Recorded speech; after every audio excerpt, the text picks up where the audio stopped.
Hello అండి. అందరికీ నమస్తే. Welcome back to our channel. Hi అండి. అందరూ ఎలా ఉన్నారు? ఈరోజు ఒక మంచి వీడియో అండి. శ్రావణ మాసం వచ్చేసింది కదా! మొదటి శ్రావణ శుక్రవారం సందర్భంగా నిమిషాంబిక అమ్మవారి దేవాలయంలో అమ్మవారికి 1116 పట్టు చీరలతో అలంకరణ చేశారండి. అలాగే దేవాలయ ప్రాంగణం మొత్తం కూడా రకరకాల పట్టు చీరలతో అలంకరణ అయితే చేశారు. అమ్మవారి ముఖ చిత్రాలని, అమ్మవారి రూపాన్ని మీకు ఇంత దగ్గరగా మీరు దేవాలయంలోకి వెళ్ళినా కానీ చూడలేరండి. సో, అమ్మవారి రూపంతో పాటు మీకు దేవాలయం మొత్తం చాలా మంచిగా అలంకరణ చేశారు. అంతా చూపిస్తానండి. వీడియో స్కిప్ చేయకుండా చివరి వరకు చూడండి. ప్లీజ్ సబ్స్క్రైబ్ చేయండి మన ఛానల్. ఎవరైనా ఫస్ట్ టైం చూస్తుంటే సపోర్ట్ చేయండి, లైక్ చేయండి. సో, చూశారు కదండి, ధ్వజస్తంభం దగ్గర నుంచి ఎదురుగానే మనకి గర్భగుడి అమ్మవారు ఉంటారు. అమ్మవారిని ఈ శ్రావణ మాసం మొత్తం చాలా విశేషంగా అలంకరణ చేస్తారండి. ఈ శ్రావణ మాసంలో వెళ్ళి అమ్మవారికి ప్రదక్షిణ చేసి మొక్కుంటే చాలా బాగుంటుంది. ఇంకా చాలా విశేషమైన మాసం కదా ఈ నెల మొత్తం మనకి శ్రావణ మాసం అనేది.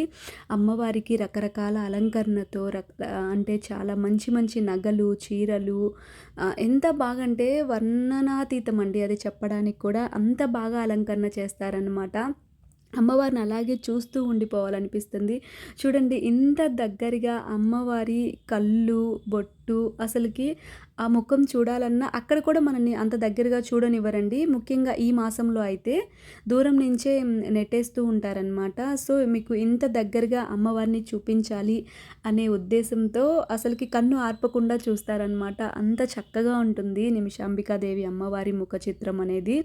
నాకైతే రెప్ప కూడా కొట్టాలనిపించదు, అలాగే చూస్తూ ఉండాలనిపిస్తుందనమాట. మీ అందరికీ కూడా చూపించాలని చెప్పి వీడియో అయితే చిన్న షార్ట్కట్లో అప్లోడ్ చేశానండి. అలాగే ఈరోజు మనకి 1116 చీరలతో అలంకరణ చేశారు కదా! అమ్మవారి దగ్గర అలంకరణ అయిపోయిన తర్వాత చుట్టూ కూడా మనకి ఇలా రకరకాల అమ్మవారు ఒక్కొక్క రూపం ఉంటుంది కదండి. అన్ని రూపాలలో అమ్మవారి ప్రతిమలైతే ఇలా విగ్రహాల్లాగా పెట్టి అమ్మవార్లకు కూడా ఇలా చక్కగా నగలతో, రకరకాల పట్టు చీరలతో అలంకరణ అయితే చేశారండి. దేవాలయం ప్రాంగణం అమ్మవారి గర్భగుడి చుట్టూతా మనకి ఇలా రకరకాల అమ్మవారి రూపాలను అయితే మనం చూడొచ్చు.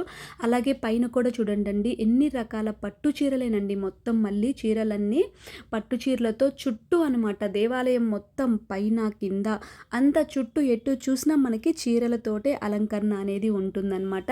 ఈ అలంకరణ అనేది మనకి ఆదివారం దాకా ఉంటుందండి. ఎవరైనా వెళ్ళి చూడొచ్చు ఒకవేళ అమ్మవారిని చీరలతో దర్శనం చేసుకోవాలంటే. అలాగే ఈ చీరలు మనకి అమ్ముతారు కూడా అండి. అక్కడ ఒక్కొక్క చీర వచ్చి ఇలా కాస్ట్ వాళ్ళు చెప్తారు. ఎవరైనా అమ్మవారు ధరించిన చీరని తీసుకోవాలనుకుంటే అక్కడికి వెళ్ళొచ్చు. అమ్మవారిని దర్శనం చేసుకొని ఆ చీర కూడా కొనుక్కోవచ్చండి. సో, చూశారు కదా వీడియో. సబ్స్క్రైబ్ చేయండి. Thank you for watching.